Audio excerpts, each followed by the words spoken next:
and welcome back. Confucius said, if you're the smartest person in the room, then you're in the wrong room. I think he was trying to say that there would be nothing to learn or gain by being there. Now, on one hand, I agree that those with whom we spend our time can shape who we are. But there are actually many favorable qualities in other people that we can benefit from. Someone doesn't have to be comprehensively smart or to speak extensively on some things we may know nothing about, or even simply bring up novel topics that pique our curiosity and make us want to learn more. And with all due respect to Confucius and all the fortune cookies he inspired, even if we're talking to someone with less formal education, life experience is so various and it can't be quantified. There's something to be learned from everyone. A new attitude, a new outlook, something that gives us a new understanding or perspective. Or maybe we just enjoy their vibe. Maybe you notice that whenever you spend time with a certain person, you end up in a better mood. There are so many valuable facets to people that extend far beyond intelligence. I would argue that no matter how much of a nerd I am, a room full of geniuses who are complete assholes is not going to feel like the right room to me. It has been said by various psychologists over the years that you are the average of the 5 people you spend the most time with. Now, while I don't like the way this wording eliminates that all-important facet of your uniqueness, I totally get what they're going for here, and there's a ton of validity to it. For example, surrounding yourself with high achievers, people successful in one way or another, is likely to positively affect your values and your goals. Smart people will keep you connected with the value of learning and a mindset that makes you view life with curiosity and contemplation, regardless of age. This is important not only for the purpose of amassing knowledge, but it keeps you from stagnating, from plateauing. You can keep using and strengthening your mind, or you can downshift and coast and start to backslide into lesser mental acuity. It's true that if you don't use it, you lose it. But being smart is far from the only determinant for success. Without goals and a drive to succeed, even a genius is merely a Lamborghini parked with no gas in the tank. It has no destination and literally no drive. But the hunger of a hard worker inspires those around them to do more, to be more, and to achieve more. And then there are visionaries. Practical application may not be their thing, but these are outside-the-box thinkers, those who don't see traditional constraints as fixed, those who are able to say, nothing is impossible, or, hey, what if we tried this? They remind us that great things can be accomplished with just one person conceptualizing something new, believing in the possibility of it with unwavering conviction, and committing with determination to the inevitability of its success. This energy, this kind of energy in a person is electric and inspiring. Another important point to make when considering who you wouldn't mind spending your time with and being influenced by is that there are people who are decidedly optimistic and those who are decidedly pessimistic. And both of these perspectives are highly contagious. Whether you spend time with an optimist or a pessimist, that person is likely to have an effect on your viewpoint, maybe even your outlook on life entirely, a perspective that can stick with you long after you part ways. Now, I'm sure it's no surprise that being around an anxious person can give you anxiety, but did you know that there's an instinctual component to that? Now, the root of anxiety is fear, right? And from an evolutionary standpoint, humans and animals all have an advantage if they can pick up on the fear of those around them, because it gives them ample time to brace for and respond to danger.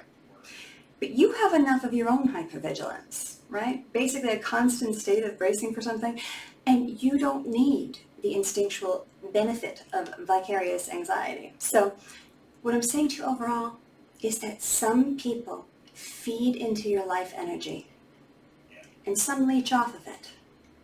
Some people, after spending an hour with them, will leave you feeling drained, exhausted, anxious, or irritable. And time with another person can leave you feeling energized, empowered, encouraged, significant, and in a good mood overall. People can inspire you, or they can drain you. Now, I hope that you have a few close friends here to keep you strong, support you, and help you cope. You may remember what I talked about in the Are You Serious video, how officers can use humor as a coping mechanism.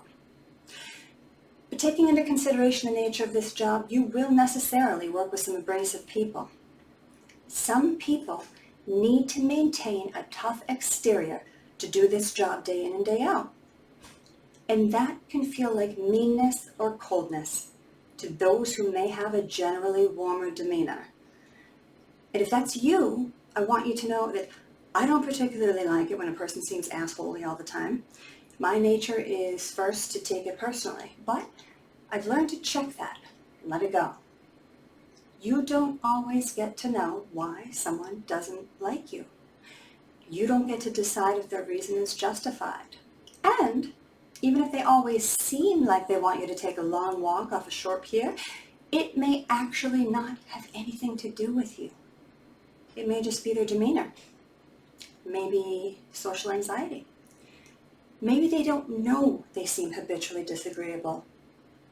But most importantly, maybe they're going through some horrific things that we don't know about. And they're treading water, struggling to get by, and what you're seeing is the best they can do right now. And I want to encourage you to be kind and not reactive.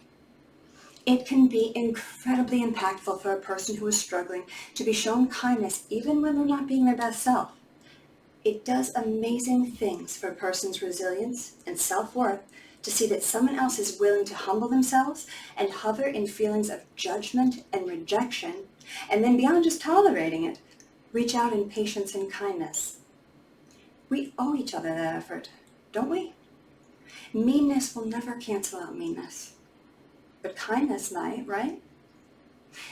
And just a tip to protect your feelings in the process of being gracious, we must not expect our kindness to be contagious. And then that way we won't be hurt or blindsided when it isn't. If we can be humble enough to offer our kindness as a gift and not a loan, then we won't have the expectation that that person will repay us with appreciation and improved mood or mirrored kindness. Now, I don't want you to be a punching bag or an emotional martyr or a sucker. Limitations and boundaries are good. You can't be expected to keep showing effort when someone never shows signs of reciprocating. That's a fast track to regret and resentment. You'll figure out when it's time to keep it moving. One last point. The nature of this job involves instability, volatility, and unpredictability. Every single person will develop some level of not only resiliency, but also apathy. You most likely have people you can reliably count on to come through for you or back you up here on the job, but for consistent strength, support, optimism, and validation personally, it's best for you to look to family and friends outside of here. So now you may see I'm circling back to the importance of choosing wisely whom you spend your time with. You have precious and limited free time. You need to be seeking out time with people who make you feel valued, who lift you up, and who know you for who you are outside of here. Your first name. What keeps you connected to the good of humanity? Is it kindness, humor, compassion? And those people who meet those vital needs for you deserve for you to be open to their efforts. When you leave here and you take off that uniform, you can purposely, mentally take off that protective armor of rigidity and apathy and prepare yourself to use your time off to strive for closeness and connectivity with those you enjoy being around. Things like optimism, gratitude, and kindness are contagious. Spend time with people you wouldn't mind becoming more like. And around here, where on any given day anyone or everyone could be struggling, please do your best to be someone who lifts up those around you. That's how we can all help each other. To be well.